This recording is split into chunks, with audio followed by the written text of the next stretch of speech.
The story begins with a boy named Kirusu waking up to his alarm next to a girl named Mia. Mia is a non-human species with an upper body like a woman and a lower body like a snake. Mia hugs him tight as he tries to get up, burying his face between her two huge melons. Kirusu feels he will pass out and pleads with her to let him go. However, Mia hugs him even tighter. Kirusu grabs the opportunity to massage her tail, which arouses her, and she loses the grip on him. He tries getting away, but she again catches him, putting his face in between her mommy milkers, and lets him free after some time. Kirusu is seen short of breath, all blue. Every room in Kirusu's house is huge, so Mia's huge snake-like body can fit in. When Kirusu goes to the washroom, Mia joins him, and he blushes with embarrassment. He tries to leave, but Mia stops him so they can bathe together. She grabs him by his waist and presses her milkers to his back. Kirusu tells her that it's prohibited by law, but she doesn't listen. Eventually, Kirusu has to leave, causing much displeasure to Mia. As he comes outside the bathroom, he bangs his head repeatedly, frustrated. By law, humans are not allowed to get intimate with non-human species. However, Mia keeps seducing Kirusu. As Kirusu makes breakfast, he listens to the news, and the reporter explains that a law was passed so that humans could interact with non-human species. Non-human species like Mia have slowly become a part of the human culture without causing much trouble. Kirusu switches off the television, remembering how his morning was a disaster. Suddenly, he gets shocked to see his coordinator, Smith, who gave him custody of Mia. She is here to ensure Kirusu was not involved in any prohibited activities. These activities include not hurting a non-human species in any way possible, plus not having an intimate relationship with them. As Kirusu clarifies that he hasn't gone against the prescribed rules, Mia shows up. She grabs Kirusu by her tail and tells Smith to leave. Smith leaves, and then Mia asks Kirusu if it is really important not to be involved in any activity forbidden by law. She tells him that she was scared Kirusu won't accept her, as most human beings are disgusted by her body at first glance. She then tells him she is madly in love with him and doesn't care even if he hurts her. She further invites him to be intimate by grabbing him tight in her swirl tail. However, her grip is so strong that Kirusu's shoulder gets dislocated, and Smith has to adjust it later. After some time, Kirusu and Mia go on a date. Before they left, Smith told Kirusu to always be on her side and not to take her to any love hotel. As the date begins, Mia and Kirusu visit many shops, and in the end, Mia takes him to a lingerie shop. Kirusu is reluctant to stay there, but she doesn't let him leave. She even drags him to the changing room and asks him which bra he would like for her. Kirusu leaves the changing room somehow, but accidentally takes Mia's panties with him. He wonders if her snake-like body needs underwear, but then Mia snatches away her panty, calling him a pervert. Then, they leave the shop and continue their way back home. However, a couple starts harassing Mia for calling Kirusu darling. Enraged, Mia attacks them with her tail, but Kirusu intervenes and receives the attack instead. Mia is shocked to see Kirusu hurt, and he tells her that humans and non-human species can't hurt each other by law. As Kirusu has received a strong hit from Mia, many people appear to take their pictures and are amazed to learn that Mia and Kirusu are together. Mia feels uncomfortable, and she asks Kirusu to take her somewhere private. The only nearby private place happens to be a hotel, and they both go there. In the hotel room, Kirusu manages to control his desires, whereas Mia tells him she doesn't care if he hurts her or gets intimate with her. As she lies half defenseless on the bed, Smith arrives and arrests both of them. As they leave, they see the same couple who made fun of Mia, and they harass her again. Enraged, Kirusu punches the man's face so hard that his nose starts bleeding. When they get back home, Mia asks him why he hit the man, to which Kirusu tells her that perverts like him deserve punishment. Further, he couldn't just tolerate a man harassing a girl. Hearing this, Mia becomes emotional and jumps on Kirusu. She then invites him again to be intimate with her. However, they both are disrupted by the sudden appearance of Smith, who demands something for dinner. The next morning, another non-human bird-like species named Pappy arrives at Kirusu's home. She has a lower body like an eagle and an upper body like a woman. Surprisingly, she takes Kirusu with her, leaving Mia shocked and angry. As Pappy takes Kirusu to her tree, Kirusu asks her where her caretaker is, to which she tells him that from now on, he is her caretaker. Kirusu is annoyed, and she then takes him to an ice cream stall. As they both eat ice cream on a bench, Pappy tells Kirusu that she has run away from her coordinator many times and has been warned to be deported if she runs away again.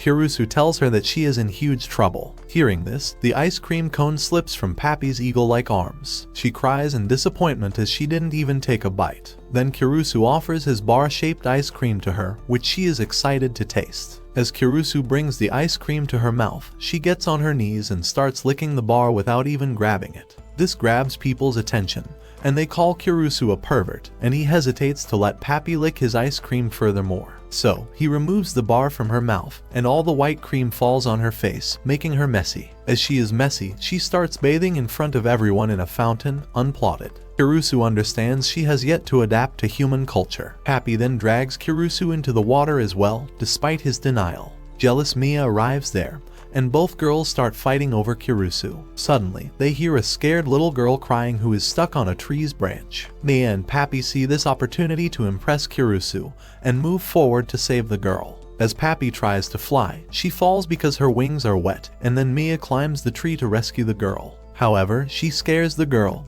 and she falls. Pappy flies somehow to catch the girl, but when she catches her, her weight increases. Kirusu jumps beneath her and saves her from hitting the ground. Then, a police officer arrives, and the trio tells him the girl he must be looking for is already saved. Seeing two non-human species, the officer inquires where their caretakers are, and Kirusu tells him he is taking care of both of them. The officer then demands custody papers, which makes Kirusu sweat in nervousness. He doesn't know what to do because he doesn't have custody of Pappy, but then he is saved by Smith, who arrives with custody papers. As they go home, they ask Smith how she was able to arrive with custody papers on such short notice. Smith informs Kirusu that she is the coordinator of Pappy, who has run away so many times. That's why she had the papers ready to assign her custody to Kirusu so she doesn't run away again.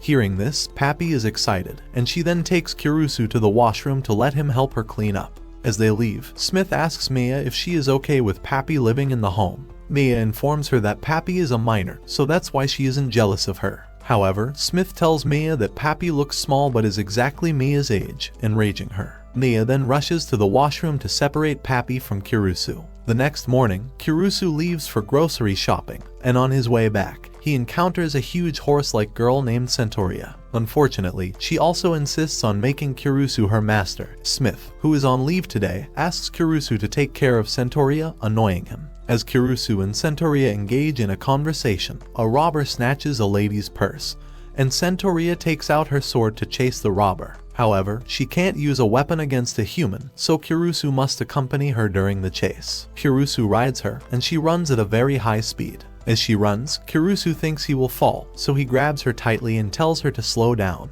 The robber is on a bike with Centauria behind him. As her speed increases on a busy road, Kirusu accidentally grabs her by her melons, confusing her. She loses her control, and her shirt gets ripped off with her sword lost somewhere. The robber also meets an accident while Kirusu and Centauria hit a shop's entrance gate and fall. As Centauria moves forward to punish Kirusu for touching her inappropriately, the robber appears with the sword and attacks her. However, Kirusu intervenes and receives the attack, winning Centauria's respect. Centauria then takes him to his home, and Kirusu learns that the sword was fake. From Smith, he also learns that riding a centaur without being a legal master to her is like rape. He gets shocked and asks for Centauria's forgiveness for riding her, but she forgives him immediately. Instead, she tells him she has finally chosen him as her master. Suddenly, Mia and Pappy appear and show their disappointment in Kirusu for bringing another girl. The next day starts with a fight between Mia and Centauria while Pappy is tired of learning all the human rules. She then wants to bathe to cool down, and Kirusu joins her. During the bath, Pappy tries to seduce him, but Kirusu panics and Centauria arrives, taking Kirusu out of the home. As Centauria and Kirusu talk, Centauria tells him that she will always be a loyal knight to him and protect him at any cost. Kirusu asks her to enjoy her life other than being a knight too. Centauria asks him to grab her hand because she wants to experience what it feels like when someone grabs her hand.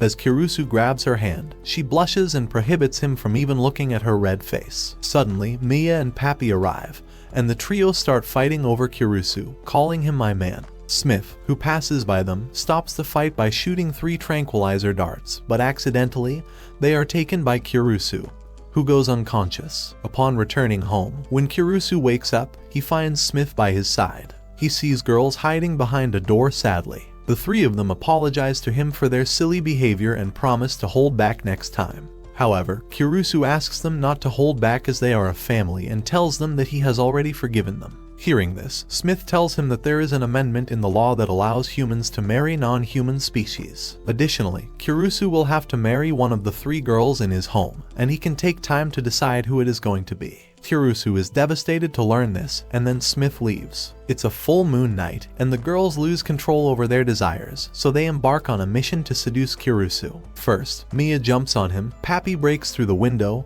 and finally, Centaurea. The girls fight over him again, and Kirusu somehow contacts Smith about what to do. Smith tells him that he needs to give a final decision to the girls so they may stop fighting. In the morning, Kirusu, with many bandages, tells the girls that from today onwards, he will date them all as his potential marriage partners. After saying this, he falls due to his injuries from last night's fights. Now each girl thinks of ways to win the position of Kirusu's wife. Kirusu then makes dinner for everyone and calls them to eat. Surprisingly, Mia is attacked by a slime when she opens the pot. She falls sick after that, and Kirusu wonders why a slime appeared out of nowhere. That night, another slime attacks Kirusu, and Centaurea tries to protect him. However, she herself doesn't have correct knowledge about slimes, so they both fight with the slime, and their entire bodies become slimy. After that, Kirusu takes a bath, and while he is cleaning up, Centaurea knocks, seeking permission to enter. Kirusu allows her, and she enters without clothes. Kirusu panics, and he asks her to wear at least something. However, she comes forward and asks Kirusu if he could help her clean up, which Kirusu eventually does. Then, they both go into a bathtub, and Kirusu asks what could be the reason behind several slimes showing up, to which Centaurea tells him they might be chasing water. Speaking of water, they both realize that slime can be in a bathroom too. And they are right. A slime is seen sticking to the ceiling, and both prepare to save themselves. The slime attacks Centaurea first, who goes unconscious, and then it grabs Kirusu. Surprisingly, the slime is also a girl who starts cleaning up Kirusu. Kirusu realizes that the slimy girl is not dangerous, and she is trying to communicate with them by imitating everyone's moves in the home.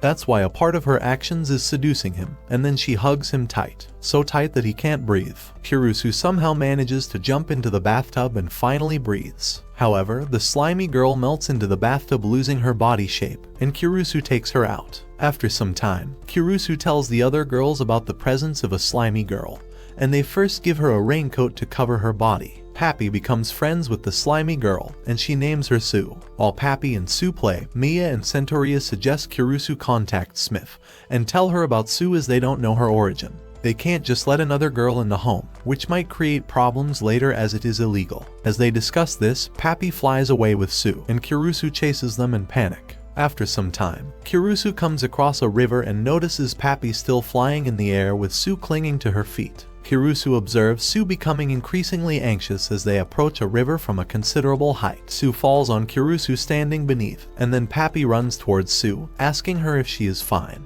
Kirusu realizes that Sue melted in the bathtub earlier, so she thought she would die when a river came. That's why she was struggling, and Pappy couldn't handle her anymore. Suddenly, some kids appear and ask Pappy to play with them as they have brought some water guns. Pappy joins them, and Sue fills herself with some water to get bigger. Then she joins Pappy and starts playing. They all run while playing, and Kirusu follows them. Suddenly, the same couple who harassed Mia initially is seen driving recklessly. Unfortunately, they lose control of the car when a child playing comes in front of them. Unexpectedly, Sue saves her, taking all the effect from the car's hit. Kirusu sees Sue stuck to the wall after saving the kid, and the wall then cracks because the car hit it. The wall breaks and Sue falls into the river. Pappy tries to save her, but Sue slips from her hand and says goodbye. Pappy thinks Sue has died, but Kirusu somehow manages to save her by driving a car into the river. Seeing this, Pappy becomes happy, and she hugs Sue. Then, Kirusu takes Pappy and Sue home and tells Mia and Centaurea on call that they don't need to report Sue to Smith as she hasn't done anything wrong. Sue lacks common sense, and they can teach her basic common sense by playing the roles of mother and father, but reporting her is wrong. They will keep her presence a secret from Smith, but when he enters, he finds that Smith is already there, and she sees Sue with him, shocking Kirusu. Kirusu and his girls prepare to guard themselves against the government, which has detected Sue's illegal presence in the home. Many laborers enter Kirusu's house, and they start breaking his home's walls. However, they are not here to arrest him or destroy his house, but to build a separate waterproof room. Girls think government officers will arrest them, so they take Sue and run away with Kirusu back home. When Sue needs water, she starts licking Pappy's sweaty body. They understand that if they are wet, Sue will lick their bodies because she needs moisture. Meanwhile, Kirusu runs around the city to find the girls. On his way, he bumps into a mermaid in a wheelchair named Miro. After a little talk, she tells him she saw the girls he is looking for. Kirusu eventually finds the girls hiding from the government officials in a jungle. Centaurea accidentally hits a water tap, and it leaks, making her wet. Seeing this, Sue enters her rump area to absorb the water. Sue then comes for Mia, and she dehydrates all three of them in a matter of seconds. Seeing Miro and Kirusu, Sue attacks Miro too, but Kirusu traps her in a plastic bag so she doesn't come out. When they go home, they are surprised to learn that the construction of the new room wasn't for Sue. Instead, it was for Miro, the new non-human fish-like species admitted into Kirusu's home. Mia is the most jealous of all the girls because she thinks there is a new romantic rival in this home. Mia breaks Miro's wheelchair, and Kirusu tries carrying Miro to her room. Witnessing this, the girls create a mess at home due to their anger because they think Kirusu is trying to be intimate with her. He clarifies that until the new wheelchair comes, he will have to carry Miro. As Kirusu carries Miro, her blouse accidentally comes into his hands, and she tells him that because her mermaid body is always covered in mucus, her clothes sometimes come off automatically. Kirusu then takes her to the room, and jealous, Mia tries distracting Kirusu by first covering her body in slime so that Kirusu can bathe with her. Then, she increases the AC temperature in Miro's room so she catches a cold. However, her attempts fail as Kirusu doesn't bathe with her, and Miro's body resists cold temperatures. Mia then teams up with other girls to clear her path, but she sees Pappy trying to play with Miro, enraging her as she thinks Pappy has changed sides. Later, Miro reveals to the girls that mermaids have always adored humans. Then, she tells a sad love story of a mermaid who fell in love with a human but couldn't be together. Mia and Centaurea are against Miro, but when they talk to her, Miro compliments Centaurea for being a loyal savior to Kirusu, and she gets lost in her thoughts. Mia makes her come back to her reality, and then Kirusu arrives. He then leaves with Miro to her room, carrying her. Mia then tells Centaurea that it was her dream to be carried by her master, and now seeing Miro in Kirusu's hands makes her sad. She cries, saying that Miro must seduce Kirusu by wearing a swimsuit, and then Centaurea suggests she wear a swimsuit too. Mia then wears a swimsuit and sees Kirusu sitting beside a swimming pool with Miro. Mia tries seducing him and invites him to swim with her. Then, Centaurea enters with the shortest swimsuit a girl could ever wear. Pappy also arrives to find Sue, but Mia asks them to leave. As they leave, Kirusu and Miro fall into the pool accidentally, and Mia jumps in to save Kirusu. However, her body temperature falls, and she thinks she will die. But then Kirusu saves her and brings her out of the pool. Seeing Mia sick, Miro hugs her to warm Mia's cold body. Kirusu then asks Mia to take a warm bath, and Miro joins her. When Miro and Mia are in the bathtub, Mia apologizes to Miro for being rude. But then she also tells her that she will not let Miro marry Kirusu, to which Miro clarifies that it was never her intention to marry Kirusu. Instead, she only wants a tragic love, much like the sad love story famous among the mermaids. As they both talk, Centaurea and Pappy listen to them secretly, while Kirusu thinks they have become friends. Watch this next video, and I'll see you next time.